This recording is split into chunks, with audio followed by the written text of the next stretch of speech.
নমস্কার, গল্পের বাহার চ্যানেলে আপনাদের স্বাগত। আমাদের আজকের নিবেদন হুমায়ুন আহমেদের গল্প ছায়াসঙ্গী, পাঠক দিব্যজ্যোতি।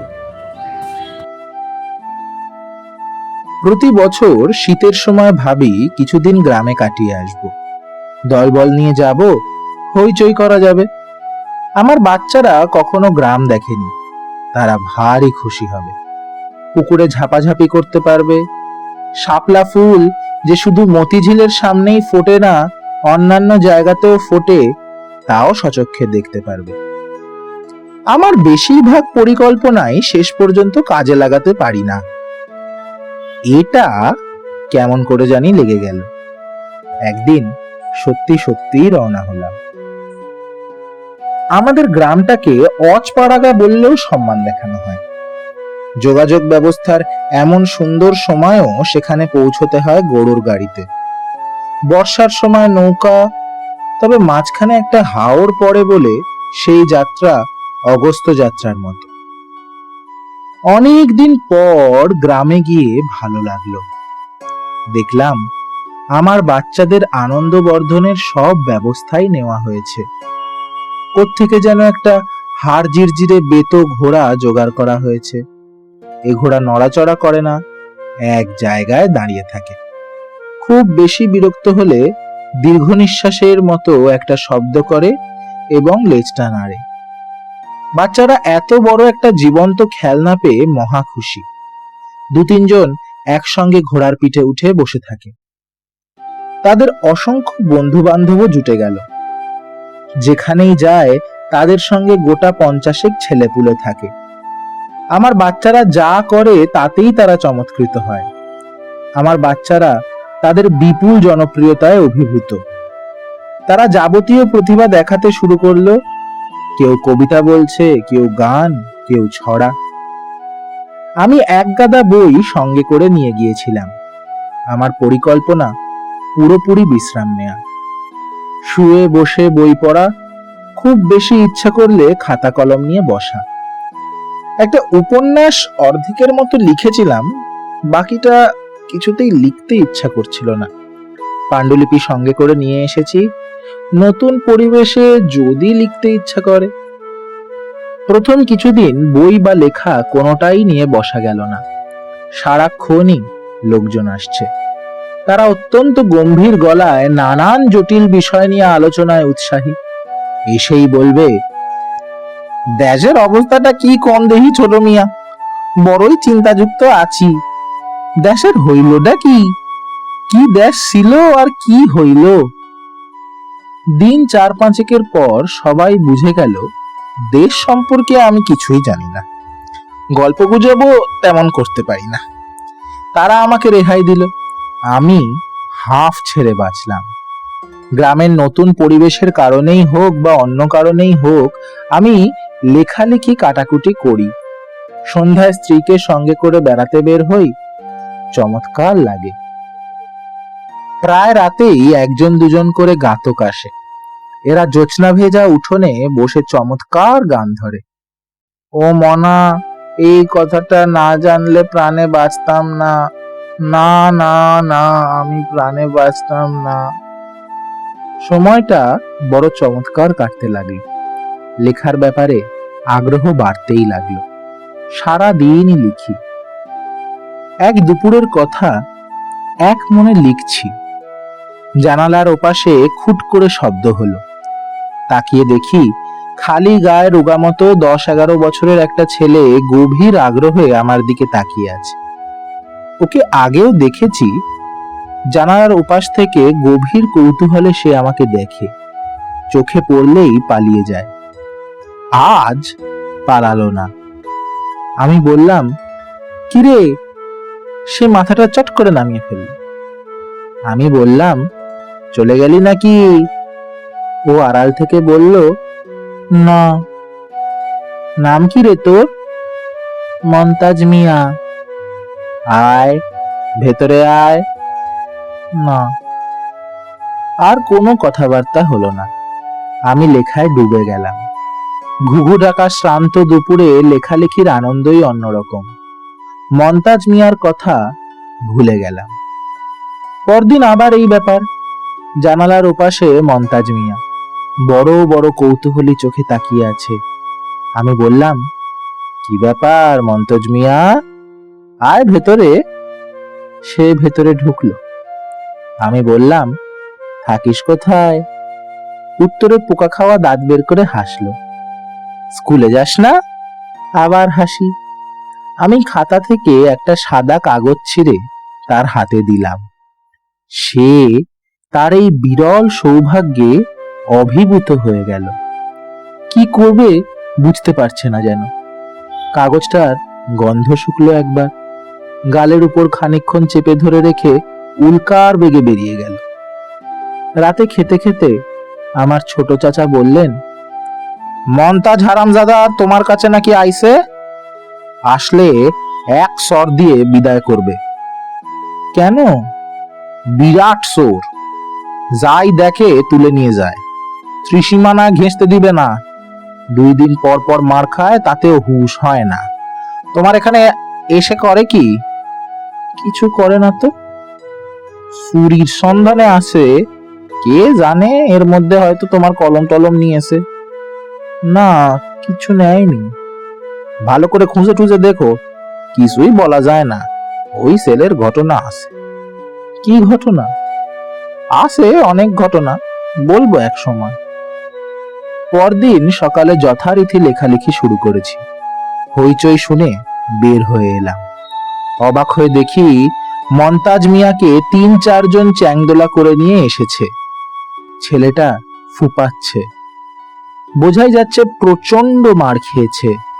ঠোঁট ফেটে রক্ত পড়ছে, একদিকের গাল ফুলে আছে। আমি বললাম, কি ব্যাপার?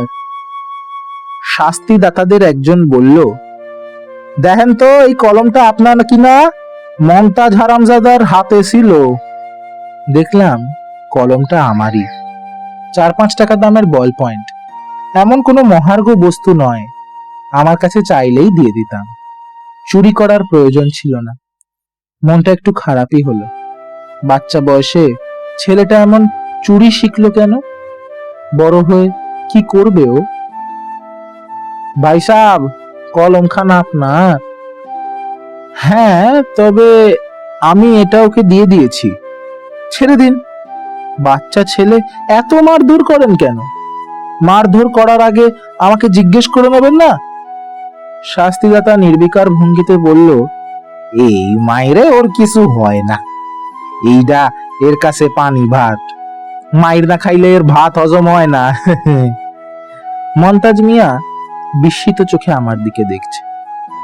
তাকে দেখেই মনে হলো সে তার ক্ষুদ্র জীবনে এই প্রথম একজনকে দেখছে যে চুরি করার পরও তাকে চোর বলেনি।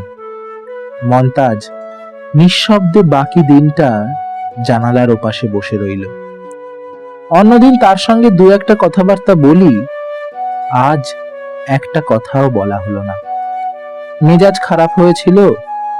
এই বয়সে একটা ছেলে চুরি শিখবে কেন?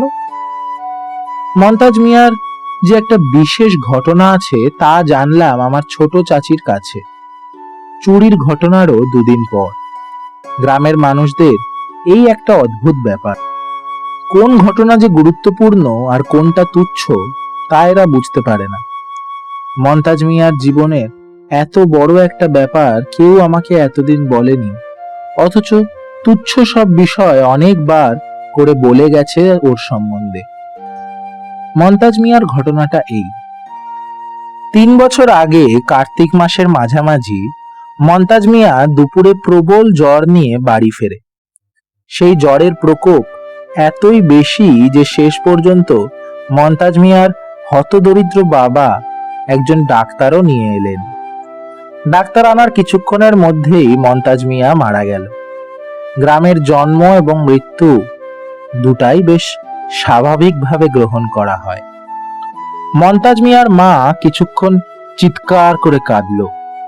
তার বাবাও খানিকক্ষণ আমার পুত কই গেল রে বলে চেঁচিয়ে স্বাভাবিক হয়ে গেল। বেঁচে থাকার প্রবল সংগ্রামে তাদের লেগে থাকতে হয়, পুত্র শোকে কাতর হলে তাদের চলে না। মরা মানুষ যত তাড়াতাড়ি কবর দিয়ে দেয়া যায় ততই নাকি ছোয়াব, এবং কবর দিতে হয় দিনের আলো থাকতে থাকতে। কাজেই জুম্মা ঘরের পাশে বাদ আছর মন্তাজ মিয়ার কবর হয়ে গেল। সবকিছুই ঘটল খুব স্বাভাবিকভাবে। অস্বাভাবিক ব্যাপারটা শুরু হলো দুপুর রাতের পর, যখন মন্তাজ মিয়ার বড় বোন রহিমা কলমাকান্দা থেকে উপস্থিত হলো। কলমাকান্দা এখান থেকে 21 মাইল।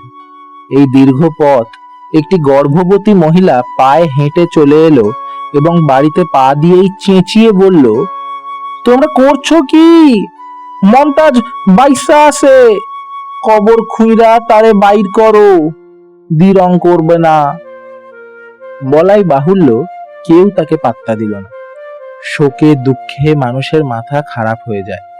কবর দেওয়ার পর নিকট আত্মীয় স্বজনরা সবসময় বলে ও মরে নাই, কিন্তু মন্তাজ মিয়ার বোন রহিমা এই ব্যাপারটা নিয়ে এতই হইচই শুরু করলো যে সবাই বাধ্য হলো মৌলানা সাহেবকে ডেকে আনতে। রহিমা মৌলানা সাহেবের পায়ে গিয়ে পড়ল, কাঁদতে কাঁদতে বলল, মন্তাজ বাইসা আছে, আপনি এরে বাঁচান, আপনি না বললে কবর খুঁড়তো না, আপনি রাজি না হওয়া পর্যন্ত আমি পাও ছাড়তাম না। মৌলানা সাহেব অনেক চেষ্টা করেও রহিমাকে ঝেড়ে ফেলতে পারলেন না। রহিমা বজ্র আটুনিতে পা ধরে বসে রইল। মৌলানা সাহেব বিরক্ত হয়ে বললেন, মাইসা আছে বুঝলা কেমনে? রহিমা ফোপাতে ফোপাতে বলল, আমি জানি। গ্রামের মৌলানারা অতি কঠিন হৃদয়ের হয় বলে আমাদের একটা ধারণা আছে। এই ধারণা সত্যি নয়। মৌলানা সাহেব বললেন, প্রয়োজনে কবর দ্বিতীয়বার খোঁড়া জায়েজ আছে, এই মেয়ের মনের শান্তির জন্য এটা করা যায়। হাদিস শরীফে আছে। কবর খোঁড়া হলো। ভয়াবহ দৃশ্য। মন্তাজ মিয়া কবরের পাশে হেলান দিয়ে বসে আছে, পিটপিট করে তাকাচ্ছে। হঠাৎ চোখে প্রবল আলো পড়ায় চোখ মেলতে পারছে না। কাফনের কাপড়ের এক খণ্ড লুঙ্গির মতো পেঁচিয়ে পড়া, অন্য দুটি খণ্ড সুন্দর করে ভাঁজ করা। অসংখ্য মানুষ জমা হয়ে আছে। এই অবিশ্বাস্য দৃশ্য দেখে কারো মুখে কোনো কথা সরল না। মৌলানা সাহেব বললেন, কিরে মন্তাজ? মন্তাজ মৃদু স্বরে বলল, পানির পিয়াস লাগছে। মৌলানা সাহেব হাত বাড়িয়ে তাকে কবর থেকে তুললেন। এই হচ্ছে মন্তাজ মিয়ার গল্প। আমি আমার এই জীবনে অদ্ভুত গল্প অনেক শুনেছি, এরকম কখনো শুনিনি। ছোট চাচাকে বললাম, মন্তাজ তারপর কিছু বলেনি?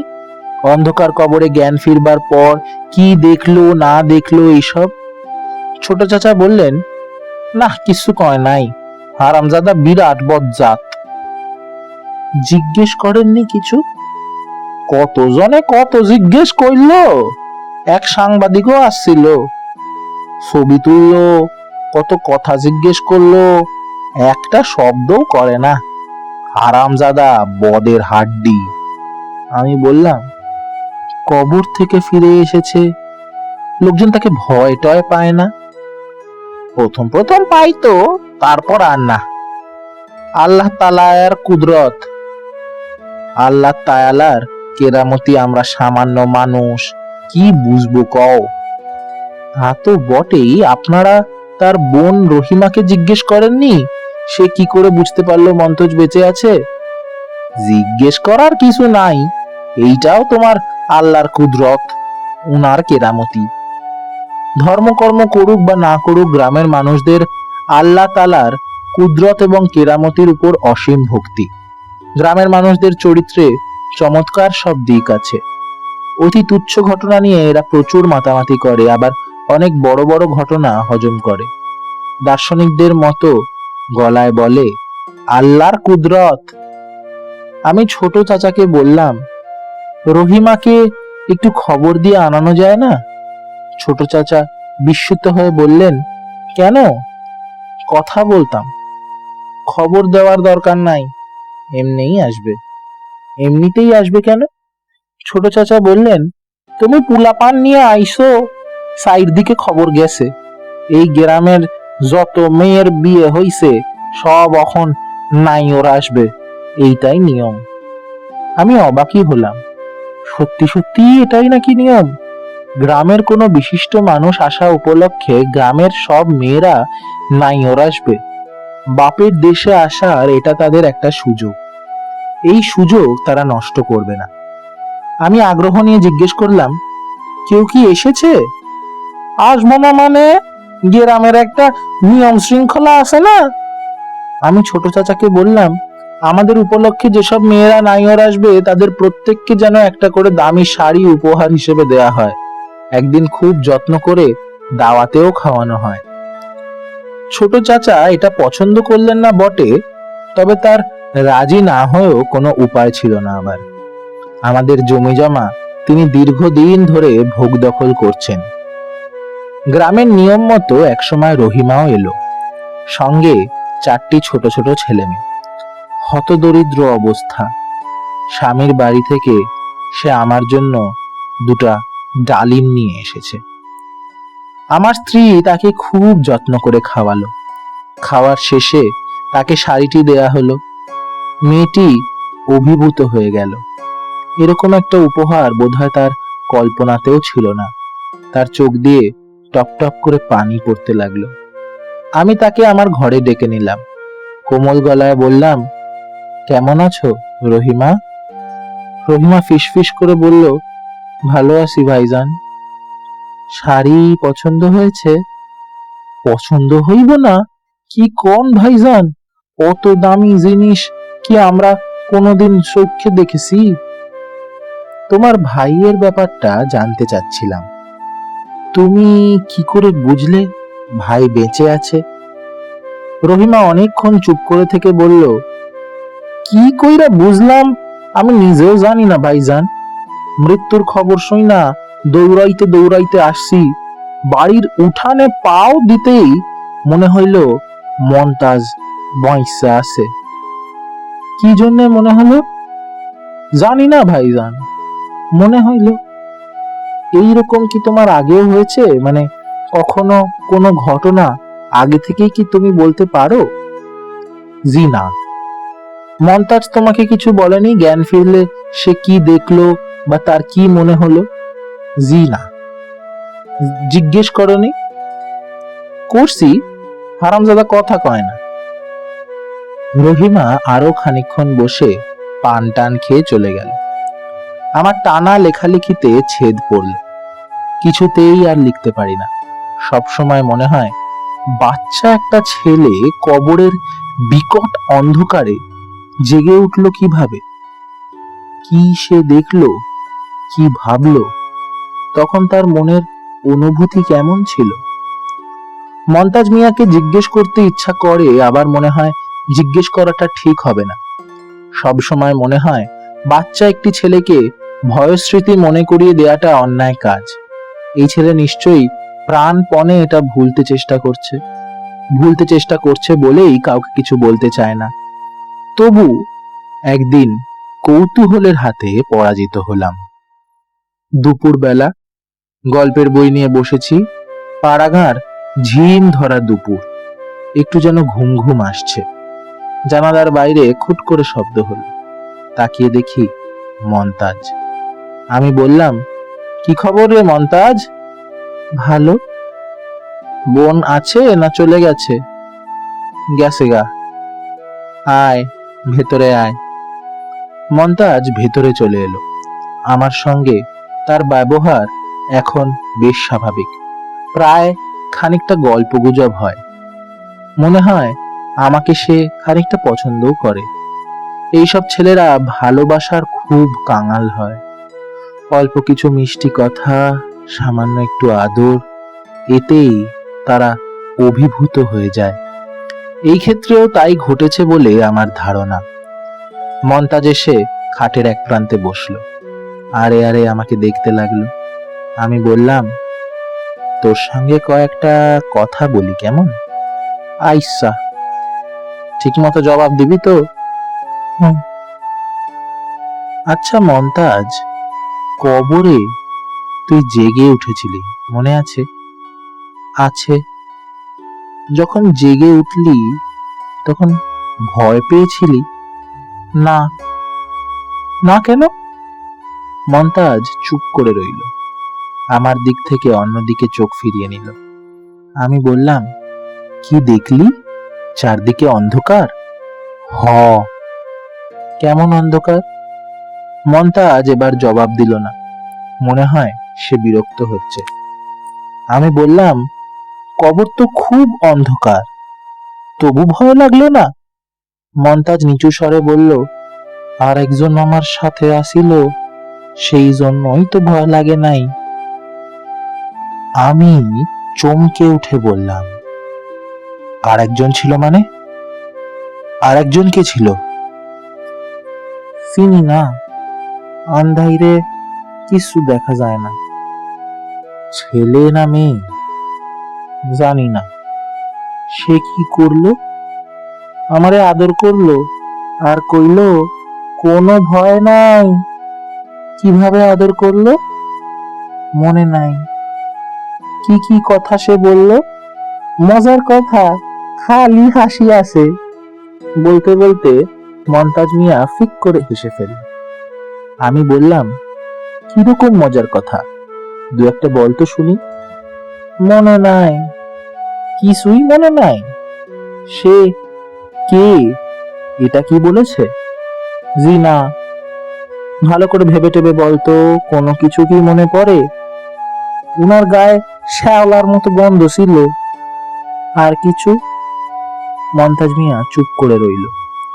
আমি বললাম, ভালো করে ভেবে টেবে বলতো। কিছুই মনে নেই? মমতাজ অনেকক্ষণ চুপ করে থেকে বলল, একটা কথা মনে আসছে। সেটা কি? বলতাম না, কথাটা গোপন। বলবি না কেন? মমতাজ জবাব দিল না। আমি আবার বললাম, বল মমতাজ, আমার খুব শুনতে ইচ্ছা করছে। মমতাজ উঠে চলে গেল। এই তার সঙ্গে আমার শেষ দেখা। বাকি যে কদিন গ্রামে ছিলাম সে কোনোদিন আমার কাছে আসেনি। লোক পাঠিয়ে খবর দিয়েছি, তবু আসেনি। কয়েকবার নিজেই গেলাম, দূর থেকে দেখতে পেয়ে এসে পালিয়ে গেল। আমি আর চেষ্টা করলাম না। কিছু রহস্য তার নিজের কাছে রাখতে চায় সে, রাখুক, এটা তার অধিকার। এই অধিকার অনেক কষ্টে সে অর্জন করেছে। শ্যাওলাগন্ধি সেই ছায়া সঙ্গীর কথা আমরা যদি কিছু নাও জানি, তাতেও কিছু যাবে না, আসবে না। গল্পটি কেমন লাগলো তা কমেন্টে জানাবেন এবং লাইক, শেয়ার ও সাবস্ক্রাইব করবেন। বর্তমানে ইউটিউবের রিচ কম থাকায় আপনারা যদি কমপক্ষে 2 জনকেও শেয়ার করেন তবে ভীষণভাবে উপকৃত হব।